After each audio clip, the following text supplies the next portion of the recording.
트럼프 당선인이 북핵을 언급했습니다. 북한 핵이 미국에 도달하는 일은 없을 것이다.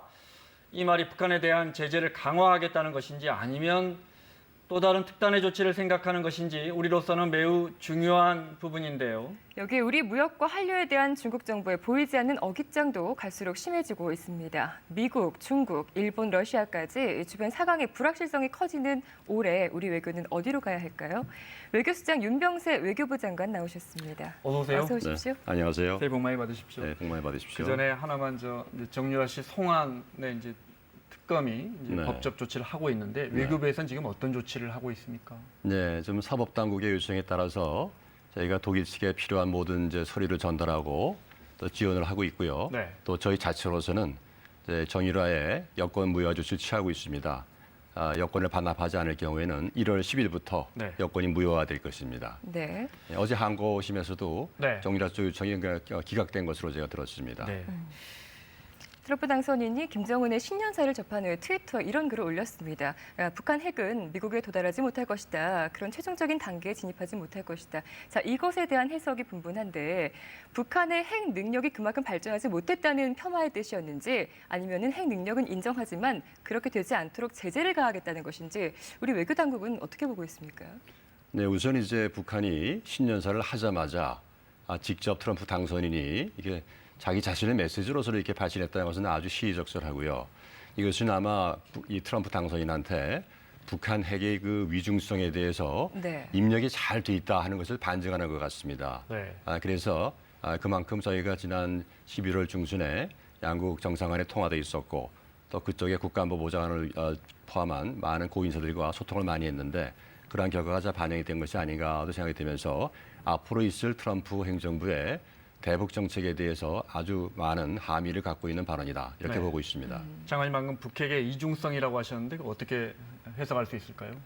네, 지금 제가 이중성이라는 표현을 안 썼습니다만 하여튼 이 북한의 핵 위협에 대해서는 과거 이제 미국 측이 한 비확산 측면에서 남의 일처럼 보던 경향이 있었습니다만 네. 지금은 그것이 엄중해지면서 네. 미국 본토에 대한 위협으로까지 느끼는 상황으로 왔다. 그런 네. 것이 이제 트럼프 당선인에까지 이렇게 이제 보고가 된 것이 아니겠는가 이렇게 네. 보고 있습니다. 네. 장관이 보시기에 미국 트럼프 행정부가 북한의 ICBM, 그러니까 대륙간 탄도미사일 기술이 미국 본토를 실질적으로 위협하는, 그러니까 실존하는 위협이다 이렇게 인식하고 있다고 보십니까?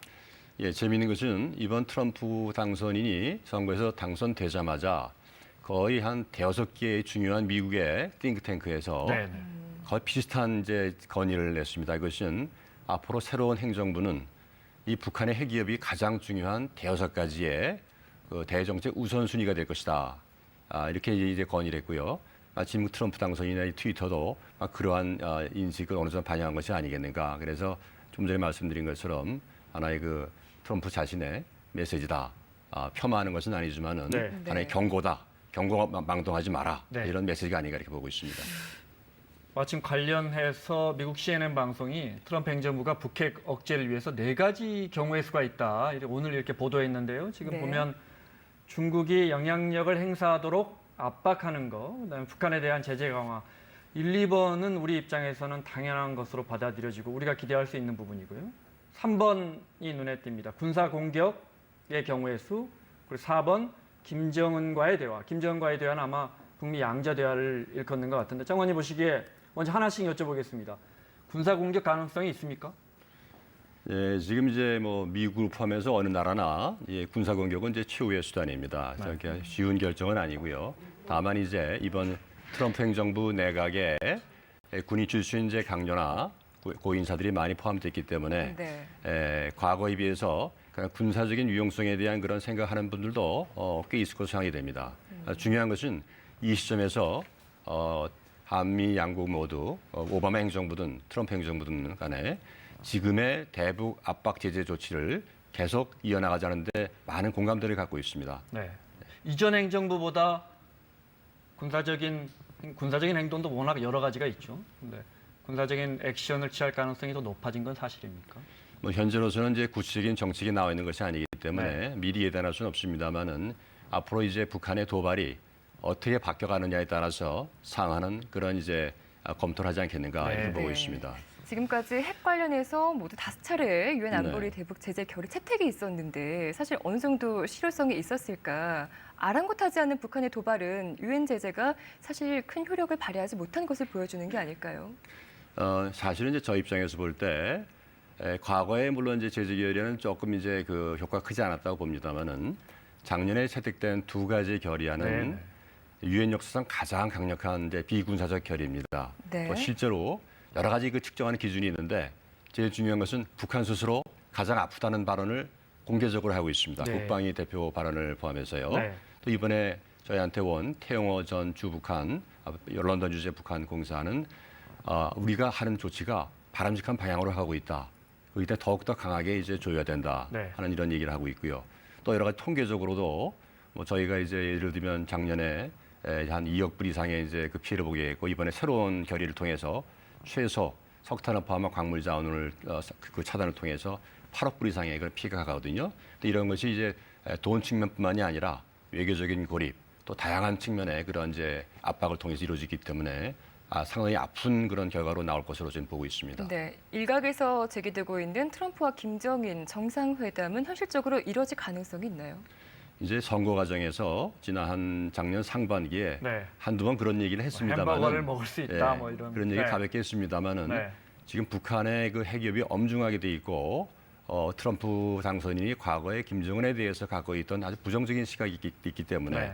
또 실제로 이제 출범하게 되면 주변의 보좌진들이 상당히 이제 그 아주 심각한 그런 건의들을 많이 할 것이기 때문에 지금 제재 압박 모드에서 그렇게 대화 모드로 이렇게 함부로 바꾸기는 그건 상당히 쉽지 않다 이렇게 말씀드리고 네. 특히 모든 과정에서 한미 간에는 긴밀한 공조를 하게 돼 있다, 조율을 네. 하게 돼 있다 이렇게 제가 분명히 말씀을 드립니다. 그 말씀은 혹시 양자회담 분위기가 있더라도 우리 정부가 긴밀하게 미국 당국과 협조할 것이다 이 말씀이시죠? 그것도 있습니다만은 네. 항상 저희의 의견을 들으면서 네. 거기에 입각해서 네. 대북 정책을 정하게 될 것이다. 네. 저희는 이렇게 생각하고 있습니다. 과거 보면 늘 북한 정권은 육자회담 테이블보다는 양자회담을 더 선호했었죠. 뭐 그런 측면도 있습니다. 유리할 네. 땐 육자회담도 참석을 했고요. 그렇군요. 네. 네네. 김정은 입장에서는 아무래도 트럼프 행정부와 마주할 수 있다면 뭐 자신의 어떤 정권 입지를 다질 수 있는 그런 기회로 판단할 수도 있을까요?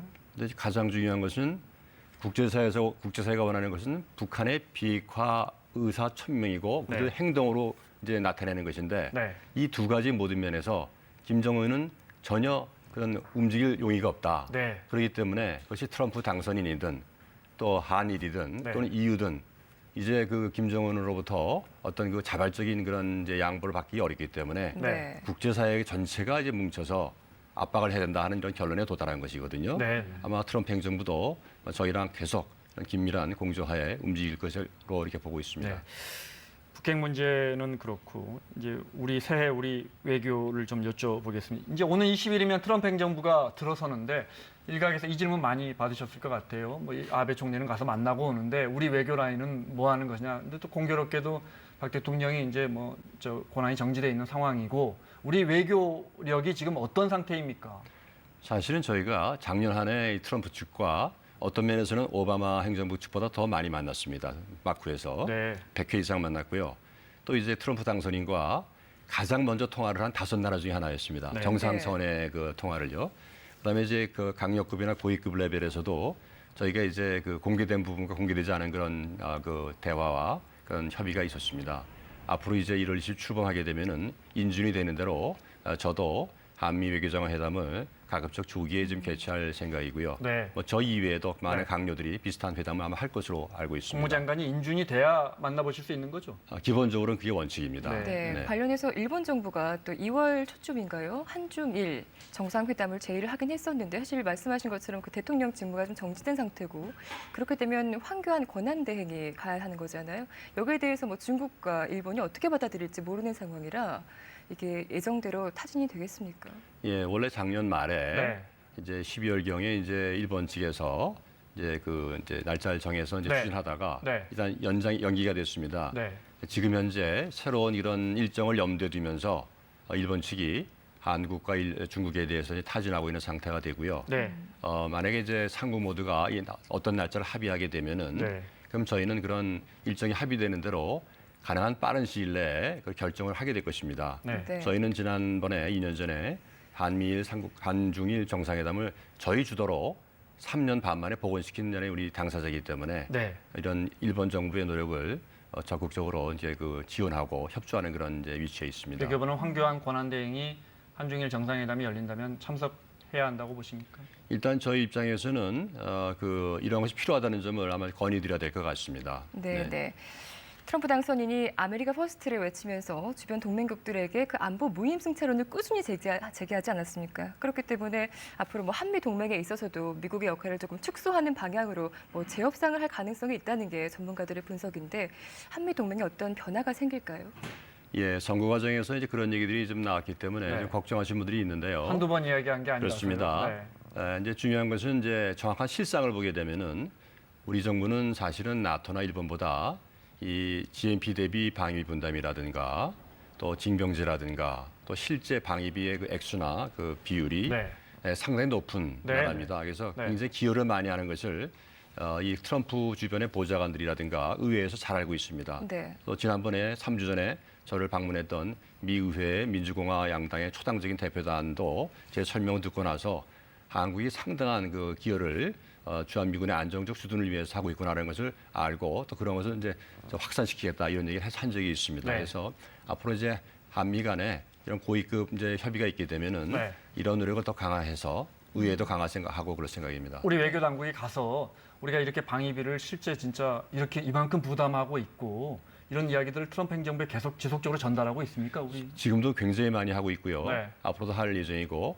특히 이제 많이들 간과하고 있는 것은 이런 단순한 좁은 의미에서의 방위비 분담뿐만이 아니라 미국이 중시하는 많은 글로벌 현안에 대해서 우리가 기여하고 있는 것도 네. 그것도 적지 않습니다. 아마 그런 것도 평가하지 않을까 생각하고 네. 있습니다.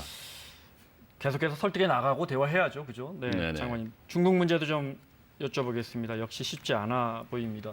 중국 당국이 또 며칠 전만 해도 이제 중국에 진출해 있는 우리 전기차 배터리 업체 LG 같은 저 보조금 주는 보조금을 줘야 중국의 전기차에 이게 이제 설치가 되는데 이런 것도 안 해주고 중국 관광객들 우리나라 이제 많이 오기 때문에 전세기를 허가해야 되는데 전세기도 막았다는 보도가 나옵니다. 이런 부분에 대해서 우리 외교는 어떤 역할을 할 수 있을까요?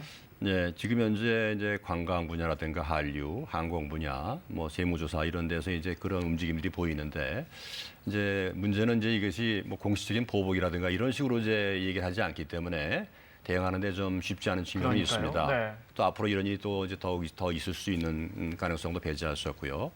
저희로서는 이제 관계부처 간에 면밀히 좀 주시하면서 제가 여러 가지로 지금 그 대책을 이제 강구하고 있고요. 네. 특히 이러한 이제 조치들이 공식이든 비공식이든지 간에 양자적인 차원이나 글로벌한 차원에서의 규범에 위반되는 것이 없는지를 아주 좀 면밀히 들여다보고 있습니다. 그래서 앞으로 때가 되면은 필요하다고 생각하면 필요한 대응을 할 것입니다. 네. 부산 일본 영사관 앞에 소녀상이 설치되면서 이것이 일본 정부의 큰 반발을 사고 있더라고요. 한일 통화 수합부 체결 협상에 있어서 걸림돌이 될 것이다. 또 이런 보도가 아사히 신문을 통해서 나왔는데 앞으로 한일 관계에 이것이 불통이 될까요? 어떻게 보십니까? 예, 한일 관계는 거의 매년 여러 가지 그런 이제 갈등 요인들이 이제 나오고 있고 네. 그래서 이제 그런 걸 극복을 하면서 이제 저희가 관계를 잘 이제 안정적으로 관리를 해왔습니다. 그래서 이번 사안도 사실 쉽지 않은 사안이긴 합니다만은 재작년 12월 28일 날 네. 위안부 피해자 할머니 문제가 잘 이제 타결이 되고 그 이후로 양국 정부 간에 상당히 그 신뢰가 이제 축적이 되고 있는 상황입니다. 네. 그래서 새해에는 그런 신뢰 관계를 더 확대해 나가면서 이런 어려움은 있습니다만은 더욱더 그 북한 핵 문제라든가 이러한 양국 모두가 공유하는 이런 전략적인 그런 문제에 대해서 네. 협의를 강화하는 그런 해가 되기를 바라고 있습니다. 알겠습니다. 자, 새해인데 주변 4강의 지도자들이 푸틴 대통령, 시진핑 주석, 또 아베 총리, 또 트럼프 당선인까지 정말 쉽지 않은 상황입니다. 가장 올해 외교부 장관을 하고 계시는데 아마 가장 힘든 시기에 외교부 장관 하시는 거 아닌가 싶습니다. 올 한 해 우리 외교 나아갈 방향을 좀 국민들에게 정리를 해주시면요. 네, 지난 4년간도 아주 거센 파도가 이제 들이닥친 그런 기간이었습니다만은 특히 금년은 냉전 종리식 이후에 가장 어려운 한 해가 될 것 같습니다. 네. 그래서 저희가 중심을 잡고 진짜 외교의 공백이 없도록 정책의 계속성과 일관성을 유지하면서 저희 국익을 극대화하는 방향으로 저희 최선을 다할 생각입니다. 알겠습니다. 윤병세 외교부 장관과 함께했습니다. 고맙습니다. 고맙습니다. 감사합니다.